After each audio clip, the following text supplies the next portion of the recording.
Shabbat Shalom. In the pantheon of parenting pleasures, there are few that rank higher than the joy of taking your daughter out to dinner together with her friends. Debbie and I experienced that joy last week when we visited my oldest, who's presently spending a semester abroad. Passover had just ended. We were breaking bread, literally surrounded by my daughter's friends that she had just made, together with an assortment of her friends from high school, college, Israel programs, now all studying abroad, all seizing on the opportunity for a free meal. One of them had, in a manner of speaking, grown up in my home. In Hebrew, the expression is a bat bait, a daughter, in all ways save biology, of my household. For the purposes of today, I will call her Maya, if for no other reason than the name of every single one of my children consists of their friends of 4 letters, of which 2 are consonants and 2 are vowels. Nava, Nomi, Tali, Sari, Sarah, Ella, Emma, Ziva, Gabi, Gabi, Gali, Gila, Gili, Miri, Mira, Mara, Alex, Aviv, Rose, and Maya.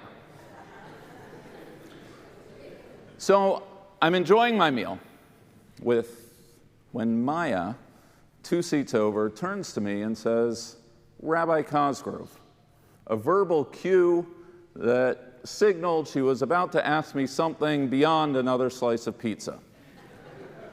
"Rabbi Cosgrove," she said, "at Park Avenue Synagogue, do you have an Israeli flag on the bima?" To which I responded, "Yes, Maya, we have an Israeli flag on the bima." She then asked, "Rabbi Cosgrove, at Park Avenue Synagogue, do you recite the prayer for the state of Israel?" To which I responded, "Yes, Maya, we recite the prayer for the state of Israel." Sensing where things were heading, I decided to redirect. "Maya, you've been to services at Park Avenue Synagogue many times. What is it that you are really asking?" It's over a week later, and the precise sequence of words that emerged out of Maya's mouth remains a bit blurry, perhaps due to the beers we were drinking or the fact that the words were spoken at all. But it went something like this. "Rabbi, national flags are political statements. Zionism is a political ideology. Jews may be an ethno-religious group, but ethnicity does not have to be connected to nationality. I wish Jewish communities that claim to be politically unaffiliated would not officially affiliate with Zionism. Throughout history, nationalism has been used to oppress and cause suffering, and the Jewish people know this all too well. With the creation of Jewish nationalism, meaning Zionism, though the Jewish people have more protection, they have now become an oppressor to another group of people, the Palestinians. A Jewish nation-state will never be able to uphold Jewish values because nation-states are not able to.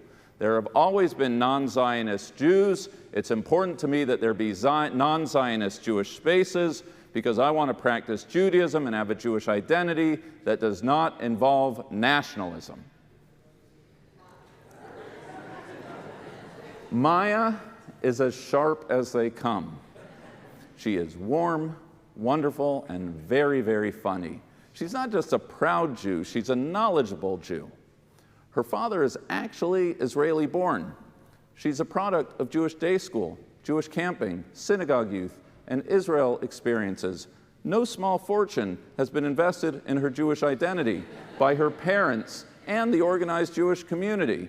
And here, a non-Zionist manifesto spewing out of her mouth, the substance of which I had read about, but had never heard from someone whom I knew and cared about, as I do Maya. A young woman, and this is not a small point, who I joke shares a brain with my biological daughter. I was flabbergasted and, to be honest, flat-footed. I said nothing. I've played the scene back in my mind. Was I right or wrong to hold my tongue as I did? Was it because I was shocked angry, or ill-prepared. The Mayas of the world are our people's best and brightest, the Jewish leaders of tomorrow. We are but days away from the 75th anniversary of Israel's birth. How shall one respond to a non-Zionist Jewish Gen Zer? Whatever regrets I do have, I'm comforted knowing I have something else, a pulpit. And this is what I wish I had said. Maya, first and foremost, I hear you. I hear you, your voice is important, and you are not alone. Judaism is not Zionism, Zionism is not Judaism, and the flag on the bima and prayer for Israel are not uncomplicated things. There is indeed a long history of non-Zionist Jews, people who loved their Judaism but held what is called a non-statist view of peoplehood.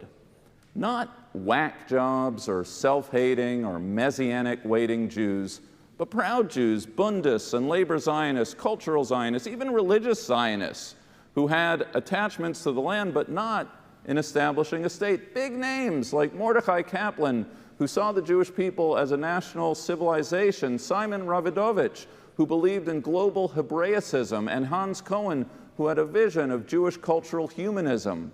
When political Zionism took hold in the late 1800s, it was rejected by the Orthodox and Reform movements. Louis Finkelstein, the past chancellor of JTS, where I became a rabbi, believed that nationalism was a root cause of World War I, and though he supported the idea of a Jewish national homeland as late as the 1940s, he saw no need for a Jewish state. Tuesday night is Yom Ha'atzmaut. We're having a big concert, and Derek Penzler, a Harvard professor of Zionism, is going to be speaking. His forthcoming book on Zionism mentions that the first Zionist Congress did not call for a state, but a national home secured by Jewish public law, and that Herzl's vision didn't include a military or borders or many of the other trimmings of a state, and that even Jabotinsky and even Ben-Gurion at different times of their lives had non-statist visions of the Jewish homeland. Maya, there are some people, good people, my friends and mentors, who would call you for what you are saying an un-Jew.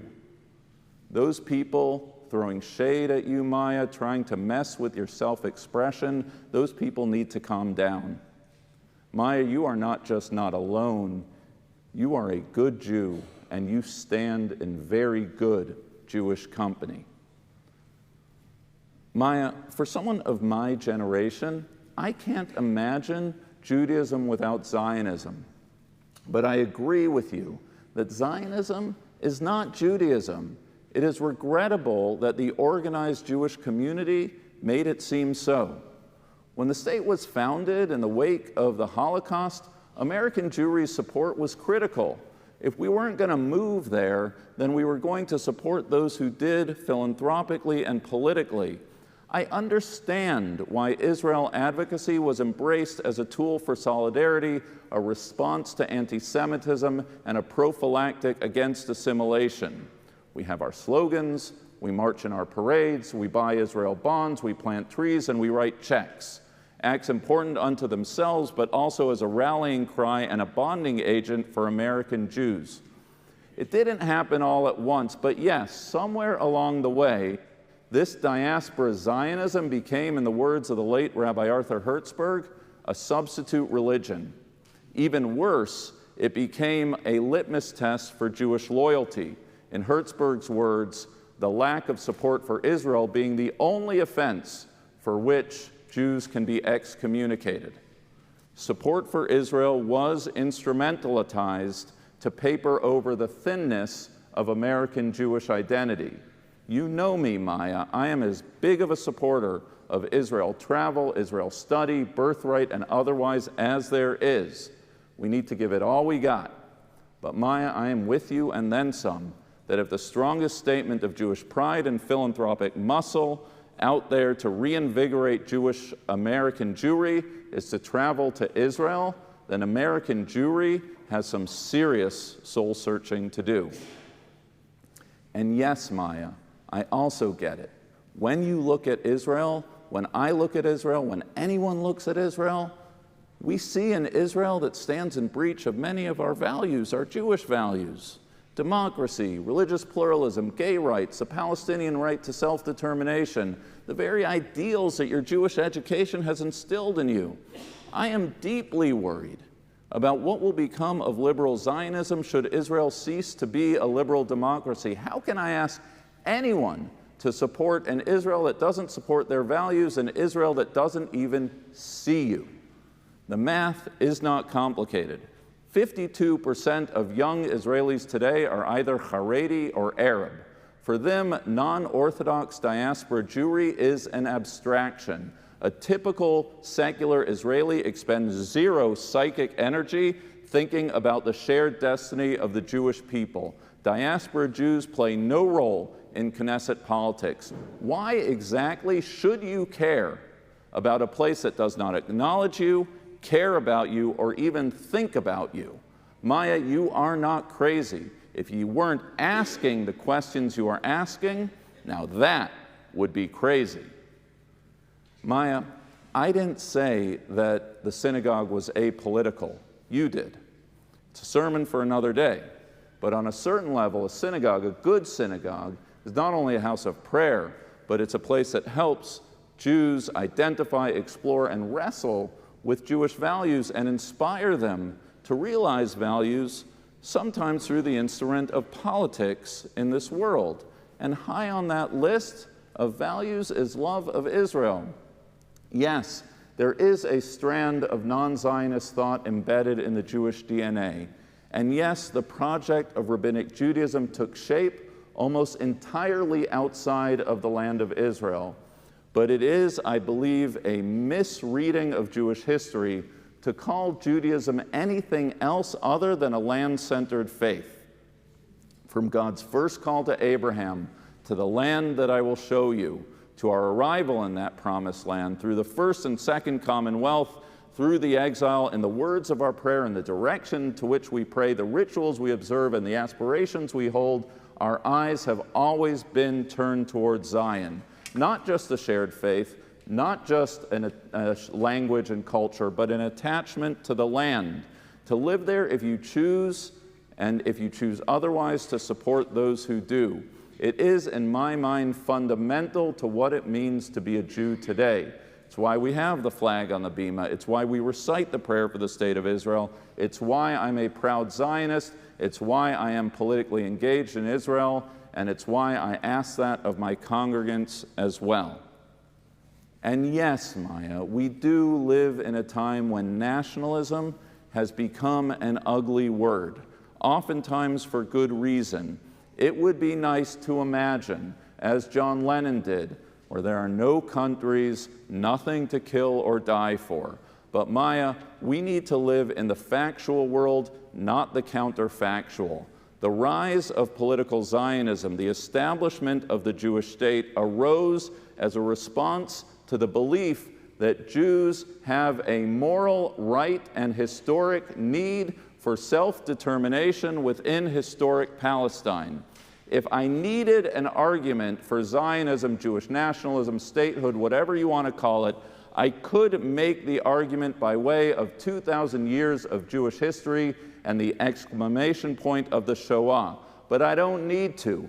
Jews have a right to self-determination, to be the subject of our own sentence and not the object of someone else's. We can quibble whether we are a faith, an ethnicity, a people, or a collective, but that debate is a distraction. We are Jews. Nations, borders, the right to self-defense, that is the coin of the day. That is the factual. The world changed on May 14th, 1948. I can imagine going back in time to sit in a 19th century Viennese coffee shop to debate whether we should be Zionists, just as I can imagine living in a world without antibiotics. But I have no desire to do either.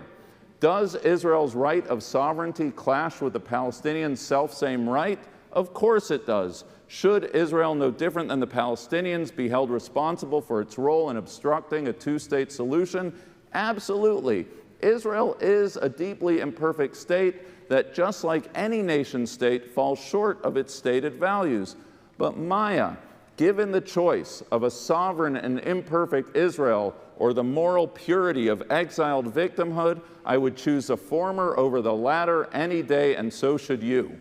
And if Maya, you would deny your own people the self-same right that you would fight for on behalf of others, well, that is an act of self-abnegation that is more of a you problem than it is Israel's. I didn't choose to live during this era of history side by side with the sovereign state of Israel. But I do, and I'm grateful that I do, and you should be too. Israel is the greatest achievement of the Jewish people in the past century, if not the entirety of our existence, the expression of a multi-millennial hope, the home to half of our people. I may not live there, but as long as I live, to be a Jew means to understand Israel as a constituent part of my Jewish being. Because today, Maya, Israel is not just troubled and troubling, Israel is on the brink. The fault lines have broken open before our very eyes. The future of Israel as a democracy, the outbreak of a third intifada, Israel's loss of standing in the community of nations, the bitter irony that it's in the Jewish state where one cannot practice their Judaism freely. It's not just my opinion, it's the opinion of 500,000 Israelis protesting on the streets every week. Is some of this pain self-inflicted? Absolutely. Has the complicit silence of American Jewry helped enable our present state of affairs? I think we agree on that. So let's stop living in the past and start asking what to do now. There is a book by the late political economist Albert Hirschman called Exit, Voice, and Loyalty. Hirschman explains that once one sees a business, nation, or any human grouping in crisis, there's a choice to be made. One can either exit, meaning walk away, or one can have voice, meaning attempt to repair or change that relationship through grievance, engagement, or activism. There are those who would say that to criticize Israel is a sign of disloyalty. I say otherwise. As always, there is a question of tact. The Torah reading, if nothing else, warns us about how our words and actions can be received and redirected in ways that we never intended. But no different than my activism as an American as an expression of, not counter to, my patriotism, so too my Zionism. If 500,000 Israelis can express their love and concern by way of protesting its government, so can I, so do I, and Maya, so can you. It is Israel's 75th birthday, and Israel is in crisis. Are you going to exit, walk away, and stand on the sidelines, or are you going to have voice and leverage your moral Jewish compass and the piercing clarity of your conscience to effectuate change, to fight for your values, and to help Israel realize the fullness of its founding vision? Given the ideals you champion, given the age you are, why on earth would you cede the discussion of what Zionism is and what it should be to those who are either true enemies of our people or your Jewish kin who would corrupt Zionism into something it is not and should never be? I know you know the song, Maya, Ein li eretz acheret. I will not keep silent. I have no country, lo eshtok. I will not keep silent. Ki artzi shinta et panea. Even if my country has changed her face, azkirla.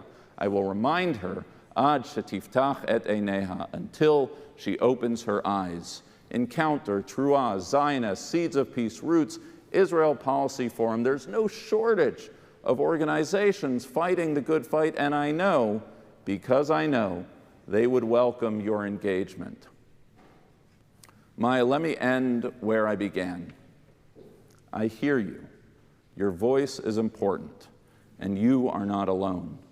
As your friend's father and as the rabbi of a synagogue, I am proud of you and I am here for you. Not only do you have a place in the Zionist conversation, it's a conversation that depends on you. We may not always agree, But make no mistake, now more than ever, we need you. The community needs you.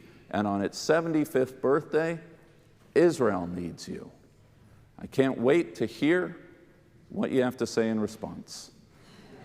But this last piece of pizza, Maya, it's getting cold. Let's go halvesies, and I'll order us another beer. Let's keep this conversation going. Shabbat Shalom.